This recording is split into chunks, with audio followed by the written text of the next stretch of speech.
저를 비롯한 장년과 노년 성도들은 저마다 어린 시절 성탄절의 추억을 가지고 계실 것입니다.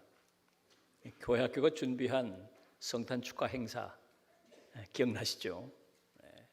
연극도 하고 노래 율동도 하고 어린 꼬마들 재롱잔치도 펼쳐지고 또 그리고 성가대원들이 정성껏 준비한 칸타타 연주도 있고 또 청년들, 청소년들 교회가 공식적으로 허락해 주어서 선물도 나누고 올라이트 밤새 친교 모임도 하고 그리고 또 한밤중에 추위를 무릅쓰고 교인들 집을 찾아가서 찬양하는 이 새벽송 등등.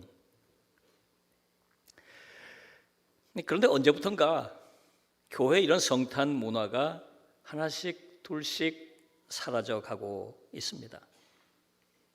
교회 청년들 또 청소년들 또 교우들이 교회가 아닌 곳에서 크리스마스 이브나 성탄절을 보내려는 풍조도 생겨나고 있습니다. 코로나 위기를 지나면서 아예 이 기간 여행지에서 온라인으로 성탄절 예배를 드리는 사람들도 있는 것이 사실입니다. 그렇게 따뜻하고 행복하고 아름다웠던 성탄절 교회 모임들이 이제 점점 추억 속으로 사라져 가는 것만 같아서 참 마음이 쓸쓸하고 안타깝습니다. 자, 오늘 본문은 첫 번째 성탄절 얘기라고 할 수 있습니다. 누가가 우리에게 예수님께서 탄생하신 그 밤에 있었던 얘기 하나를 전해줍니다. 예수님께서 탄생하신 그 밤에 목자들이 베들레헴 들판에서 양떼를 지키고 있었습니다. 갑자기 그들에게 천사가 나타나서 아기 예수 탄생 소식을 전했습니다. 목자들이 그 소식을 듣고 아기 예수 나신 곳으로 달려갔습니다. 그리고 마리아와 요셉에게 이 소식을 전했고 하나님께 영광을 돌리며 찬송을 드렸다는 얘기입니다. 목자들은 여러분 아시는 대로 그저 평범한 사람들입니다. 메시아 탄생에 대한 전문적인 지식을 가지고 있지 않던 사람들이에요. 열심을 가지고 메시아 탄생을 기다리고 있던 사람들도 아닙니다. 그저 성실하게 생계를 꾸리고 열심히 주어진 일상을 살아내던 사람들입니다. 그런데 하나님께서 이 사람들에게 제일 먼저 예수 탄생 소식을 전해 주셨습니다. 이들이 이 소식을 듣고 찾아가서 아기 예수께 경배했습니다. 얼마나 기뻤을까요? 얼마나 감격스러웠을까요? 여러분, 이 이야기가 오늘도 우리에게서 재현돼야 합니다. 성탄절을 우리도 이렇게 지내야 합니다. 마음속에 아기 예수를 경배하다가 하나님 주시는 기쁨, 하나님 주시는 감격을 누리면서 지내야 한다 그 말입니다. 눈에 보이지 않는 마음속에 하나님 주신 저마다 주시는 마음속에 주시는 그 풍성한 선물을 받아 누리는 그런 성탄절이 되어야 하겠다 그런 말씀입니다. 어떻게 하면 우리가 이런 성탄절을 만들 수 있을까요? 9절을 보면 이렇게 말씀하고 있습니다. 주의 사자가 곁에 서고 주의 영광이 그들을 두루 비추매 크게 무서워하는지라. 자, 목자들이 밤중에 들판에서 양을 치고 있는데 천사들이 나타났다는 겁니다. 주의 영광이 그들을 두루 비췄다는 거예요. 처음 겪는 일이라서 너무 두렵고 무서워 떨었다는 겁니다. 자, 목자들은 뜻밖의 천사들의 방문을 받게 됐어요. 얼마나 놀라웠을까요? 얼마나 놀랐을까요? 그리고 하나님의 영광이 자기들에게 쫙 비추는 것을 체험한 거예요. 얼마나 두려웠을까요? 지금까지 살아오면서 한 번도 겪어보지 못했던 일입니다. 저 하늘과 연결된 하늘의 일을 처음 체험하게 된 것입니다. 성탄절은 무엇인지 목자들은 아직 몰랐던 때죠.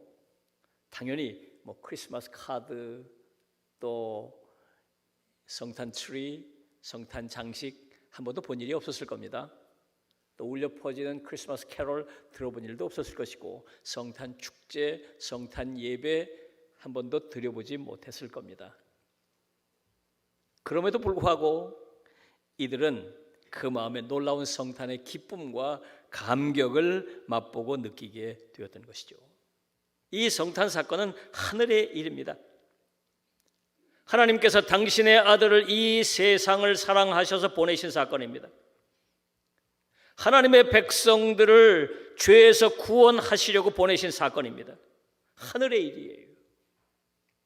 그러나 세상 사람들은 이 성탄 사건을 땅의 일로만 받아들이고 있습니다. 사업하는 사람들은 차제에 대목을 좀 맞아보려고 온통 생각을 그런 방향으로 하고 있습니다. 젊은 연인들은 이 성탄을 자기들의 사랑의 추억을 쌓을 수 있는 기회로 삼으려고 합니다. 아이들은 이 성탄을 산타클로스로부터 선물을 받을 수 있는 특별한 때라고 생각하고 있습니다. 이렇게 이 세상 사람들은 이 성탄을 땅의 일로만 받아들이고 있는 것입니다. 그러니 성탄의 진정한 기쁨과 감격을 누리지 못하고 있는 것입니다. 우리가 목자들처럼 이 성탄 사건을 하늘의 일로 받아들여야 합니다. 무엇보다 우리를 사랑하셔서 아들을 보내시는 하나님의 마음을 헤아릴 수 있어야겠습니다. 인간이 되셔서 낮고 천한 곳에 오신 주님의 은혜를 깊이 깨달을 수 있어야겠습니다. 그래야 우리의 마음에 성탄의 기쁨과 감격을 맛볼 수 있는 것입니다. 목자들이 성탄을 하늘의 일로 경험하게 된 것은 결정적으로 천사들이 전해준 말씀 때문입니다. 10절 이하를 보면 이렇게 말씀하고 있어요. 천사가 이르되 무서워하지 말라. 보라, 내가 온 백성에게 미칠 큰 기쁨의 좋은 소식을 너에게 전하노라. 오늘 다윗의 동네에 너희를 위하여 구주가 나셨으니 곧 그리스도 주시니라. 너희가 가서 강보에 쌓여 구에 누워 있는 아기를 보리니 이것이 너희에게 표적이니라 하더라.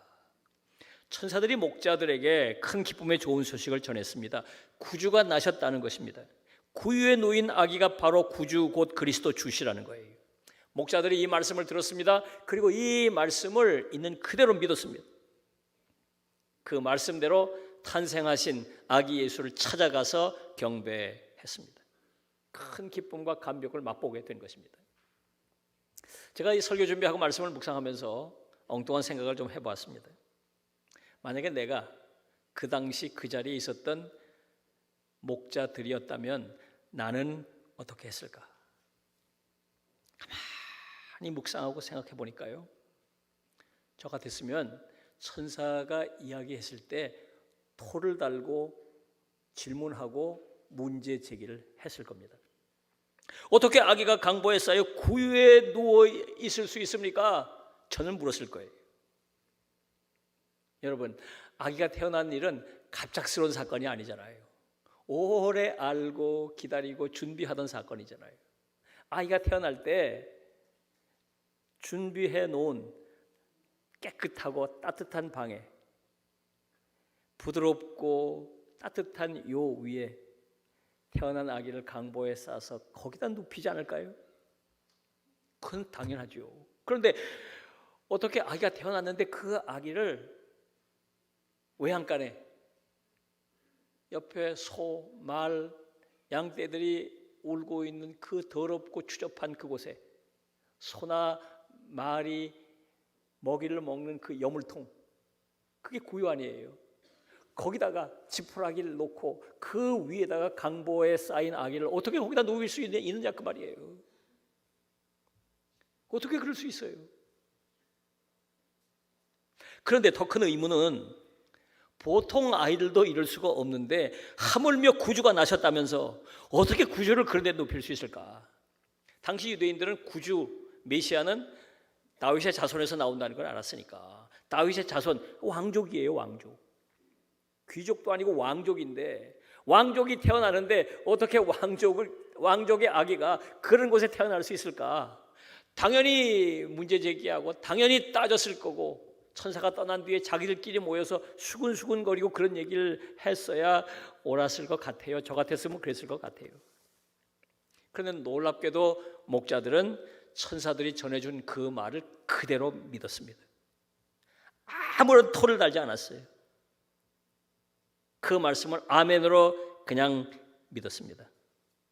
그리고 그 믿음으로 외양간을 향해서 달려갔고, 그 믿음으로 그 아기가 구주라는 사실을 믿고 경배했다, 그 말입니다. 이게 첫 번째 성탄절 이야기예요. 그러니까 우리가 성탄절을 뜻깊게 올바로 지키려면 성탄에 관한 말씀을 우선 아멘으로 믿는 일이 중요해요. 아멘으로 믿는 일이 중요해요. 우리에게 이런 믿음이 필요해요. 무엇보다 하나님께서 나를 위해 성탄을 계획하셨다는 것을 믿어야 합니다. 마태복음 1장 21절을 보면 이렇게 말씀하고 있습니다. 아들을 낳으리니 이름을 예수라 하라. 이는 그가 자기 백성을 그들의 죄에서 구원할 자이심이라 하니라. 하나님께서 천사를 통해 요셉에게 전하신 말씀입니다.